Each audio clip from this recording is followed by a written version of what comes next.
Chemistry class ॾहों बाप ॿियों सबक़ ॾहों हिसो पहिरियों लूण साल्ट्स। आवां केमिस्ट्री उस्ताद नज़ीला चन्ना आवांखे सिंध ऑनलाइन स्कूल में भलीकार।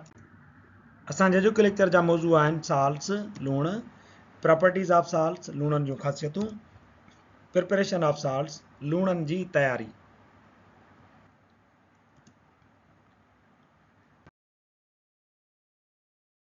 Salts, लूण.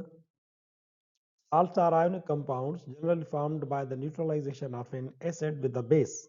लूण आयनी मुरकब आहिनि जेके आम तौर ते तेज़ाब ऐं असास जे न्यूट्रलाइज़ेशन वारे रद्द अमल में ठहंदा आहिनि। मिसाल जे तौर ते असां तेज़ाब खयोंसीं ऐं असास खयोंसीं, उन्हनि ॿिन्ही खे पाण में मिलायूं था त न्यूट्रलाइज़ेशन जो रिएक्शन थींदो, यानी उहे ॿई हिक ॿिए खे न्यूट्रल कंदा ऐं प्रोडक्ट जेका आहे उहा न्यूट्रल ठाहींदा। हाणे हितां HCl हेॾा सोडियम हाइड्रोक्साइड ही सोडियम निकिरंदो, हिन नेगेटिव जेका आयन आहे उन सां वञी करे मिलंदो सोडियम क्लोराइड, लूणु ठही पियो, ऐं H2O या H हिन OH सां मिलंदी त H2O पाणी ठही पियो। असांजो लूणु ऐं पाणी ठहंदो आहे। इहो जेको लूणु आहे इहो हिकिड़ो आयोनिक कंपाउंड आहे।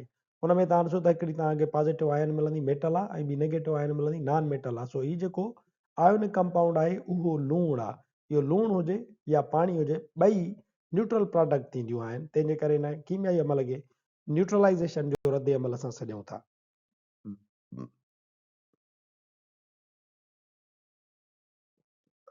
Salts are made up of positive ions, cations and negative ions, anions. लूण पॉजिटिव आयन्स ऐं नेगेटिव आयन्स जा ठहियल हूंदा आहिनि। हीउ जेको सोडियम आहे इनखे असां पॉजिटिव आयन ॾेई छॾियूं छो त इहो मेटल आहे, पंहिंजो हिकिड़ो इलेक्ट्रॉन विञाईंदो आहे, ऐं इहो जेको नेगेटिव आहे उहो हिकिड़ो इलेक्ट्रॉन गेन करे नेगेटिव आयन या एनायन थी वेंदो आहे। हीउ लूणु इन जे करे आयोनिक कंपाउंड सॾिबो आहे। A cation is a metallic ion derived from a base. ये जेका केटायन आहे, जेका वाधू आयन आहे, उहा बेस पर निकिरंदी आहे, हितां निकिती। It is called as basic radical. तंहिंजे करे हिनखे असां बेसिक रेडिकल पिणु चऊं था। While anion is derived from an acid. ये जेका एनायन आहे इहा वरी तेज़ाब मां निकिरंदी आहे, तंहिंजे करे हिनखे असां एसिड जो रेडिकल पिणु सॾींदा आहियूं। A salt gets its name from the names of the metal and the acid shown in table. जेको लूणु आहे उनजो नालो पंहिंजे मेटल ऐं जेको तेज़ाब आहे उन मंझां उनजो नालो ईंदो आहे। मिसाल जे तौर ते ॾिसो त असांजो आहे लूणु आहे सोडियम क्लोराइड। हाणे इहो सोडियम क्लोराइड जेको आहे हिकिड़ो हिनजो नालो ॾिसो मेटल मां आयो जेको हिन में आहे सोडियम जो, ऐं ॿियो हुनजो नालो जेको क्लोराइड आहे उहो हाइड्रोक्लोरिक एसिड मां आयो, हेॾा हिन क्लोरीन वारे मां। इहो जेको हिनखे हिकिड़ी जेका अचे करे ॿी रेडिकल मिली आहे एसिड जी, त नालो लूण जो हमेशह जेको आहे सो ॿिन्ही खे इंक्लूड कंदो आहे। हिकिड़ो त मेटल जो नालो हूंदुसि पहिरियां प्रीफिक्स में, ऐं वरी जेका हुनजी सफिक्स आहे पोयां पुछड़ी वारो नालो आहे उहो एसिड मंझां निकितल हूंदो, उनजी जेका रेडिकल हूंदी उन मां। मिसाल जे तौर ते हिकिड़ो एसिड आहे नाइट्रिक एसिड। हाणे इन मां जेको लूणु ठहे थो उहो ठहे थो मिसाल जे तौर ते पोटेशियम नाइट्रेट।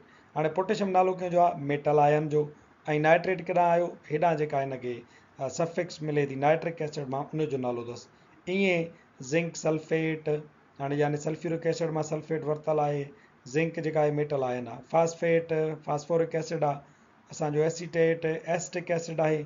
ईअं असां लूणनि जा नाला तेज़ाबनि ऐं उन्हनि जी मेटल आयन्स मां ठाहींदा आहियूं। कैरेक्टरिस्टिक प्रॉपर्टीज़ ऑफ साल्ट्स, लूणनि जूं अहम जेके ख़ासियतूं थियनि थियूं उन्हनि में नंबर पहिरियों आहे salts are ionic compounds found in crystalline form. लूण आयनी मुरकब हूंदा आहिनि जेकी कलमी सूरत में मिलनि था। इहे असांखे क्रिस्टलीन फॉर्म में मिलंदा आहिनि। लूणु हमेशह तव्हांखे क्रिस्टलीन हालत में ई मिलंदो। नंबर ॿी ख़ासियत आहे जीअं त इहे क्रिस्टलीन हालत में मिलनि था ऐं आयोनिक आहिनि, तंहिंजे करे हिननि जी मेल्टिंग पॉइंट ऐं बॉइलिंग पॉइंट तमामु हाई हूंदी आहे। नंबर टियों, most of the salts contain water of crystallization which is responsible for the shape of the crystals. जेकी बि लूण थियनि था घणे भाङे उन्हनि जे अंदरि वाटर ऑफ क्रिस्टलाइज़ेशन हूंदो आहे, कलिमजण वारो पाणी हूंदो आहे जेको क्रिस्टल्स खे शेप ॾींदो आहे ख़ासि तौर ते। Number of molecules of water are specific for each salt. हर हिकु लूण जे अंदरि number of molecules of water जेके थियनि था, इहो पाणीअ जो जेको तइदादु थींदो आहे उन्हनि मॉलिक्यूलनि जो तइदादु मख़सूस थींदो आहे। And they are written with the chemical formula of a salt. ऐं इहो पाणी उनजो नंबर ऑफ मॉलिक्यूल्स असां लूण जे कीमियाई फार्मूला सां गॾु लिखंदा आहियूं। मिसाल जे तौर ते कापर सल्फेट डॉट 5H2O। हाणे इहो 5H2O जेको आहे इहो वाटर ऑफ क्रिस्टलाइज़ेशन आहे जेको हिन हिकिड़े यूनिट लूण जे हिकिड़े यूनिट फार्मूला जे अंदरि मौजूदु हूंदो आहे। कैल्शियम सल्फेट उन में ॾिसो त डॉट 2H2O लिखियलु आहे। इहो 2H2O यानी पाणी जा 2 मालिक्यूल आहिनि जेके हिन हिकिड़े यूनिट जे अंदरि मौजूदु हूंदा आहिनि। नंबर चौथी ख़ासियत आहे त साल्ट्स आर न्यूट्रल कंपाउंड्स। हाणे लूणु या पाणी जेको कीमियाई अमल थींदो आहे एसिड ऐं बेस जे विच में, उन जे करे ठहंदा आहिनि। त उन कीमियाई अमल खे ई असां न्यूट्रलाइज़ेशन वारो अमल चवंदा आहियूं, छो त उन में लूणु ऐं पाणी ॿई जेके ठहंदा उहे ॿई न्यूट्रल हूंदा आहिनि। लूणु बि हिकिड़ो बेअसर न्यूट्रल कंपाउंड थिए थो, न उहो एसिड थींदो आहे न ई वरी उहो बेस थींदो आहे। Although they do not have equal number of positive and negative ions, जेतोणीकि लूण जे मुरकब में पॉजिटिव ऐं नेगेटिव आयन्स जो तइदाद बराबरि कोन हूंदो आहे, पर उन्हनि जे अंदरि पॉजिटिव ऐं नेगेटिव चार्जिस जो तइदाद बराबरि हूंदो आहे। मिसाल जे तौर ते कैल्शियम क्लोराइड, हाणे हिन में पॉजिटिव आयन केरु आहे? कैल्शियम हिकिड़ी आहे, ऐं नेगेटिव आयन केरु आहे? उहा आहे क्लोराइड, पर उहे ॿ आहिनि। हाणे हिते ॾिसो, हूअ हिकु आहे पॉजिटिव, ही ॿ आहिनि, आयन्स बराबरि न आहिनि, पर उन्हनि में चार्जिस जो तइदाद बराबरि हूंदो। कैल्शियम जे मथां घणियूं चार्जिस आहिनि? 2, ऐं क्लोराइड जे मथां घणी आहे? हिकिड़ी, पर क्लोराइड घणियूं आहिनि? 2, तंहिंजे करे हिकिड़ी क्लोराइड जी हिकिड़ी ऐं ॿी क्लोराइड जी ॿी नेगेटिव, त यानी चार्जिस 2 नेगेटिव जूं थियूं, 2 पॉजिटिव जूं थियूं, त चार्जिस हमेशह बराबरि थींदियूं।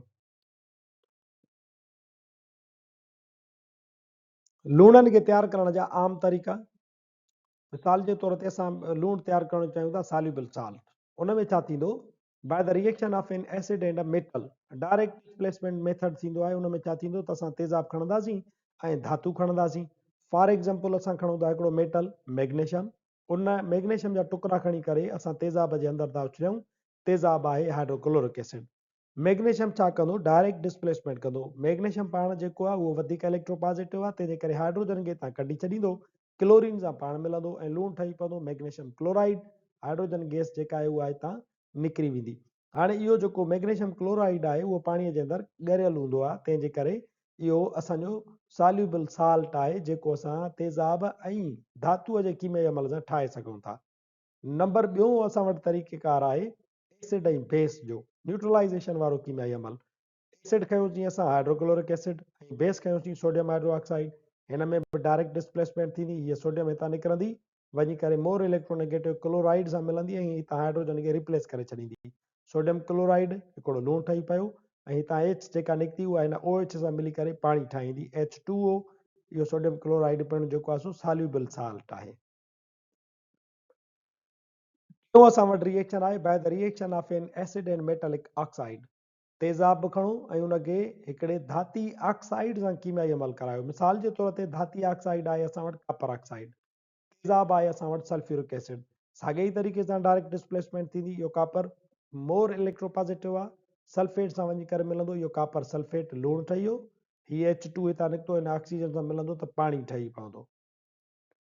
Mostly the insoluble metallic oxides react with dilute acids to form salt and water.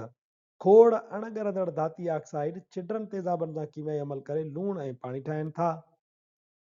Number चोथों असां वटि कीमियाई अमल आहे by the reaction of an acid and a carbonate. हिकिड़ो तव्हां तेज़ाब खणो ऐं उनखे कार्बोनेट सां कीमियाई अमल कयो, तॾहिं बि तव्हां वटि सॉल्युबल साल्ट ठही पवंदो। मिसाल जे तौर ते नाइट्रिक एसिड खयोंसीं असां हिकिड़ो तेज़ाब ऐं उनखे मिलायोसीं हिकिड़े कार्बोनेट सां, सोडियम कार्बोनेट सां, सोडियम हितां निकिती वञी नाइट्रेट सां मिलंदी, सोडियम नाइट्रेट लूणु ठही पियो, पाणी ठहंदो ऐं कार्बन डाइऑक्साइड जेका ठहंदी उहा तव्हांजी हितां रिलीज़ थी वेंदी मथे, तंहिंजे करे असां हिकिड़ो एरो ॾेई था छॾियूं त इहा कार्बन डाइऑक्साइड रिलीज़ थींदी, ॿियो पाणी ठहंदो ऐं टियों असांजो सॉल्युबल साल्ट ठहंदो।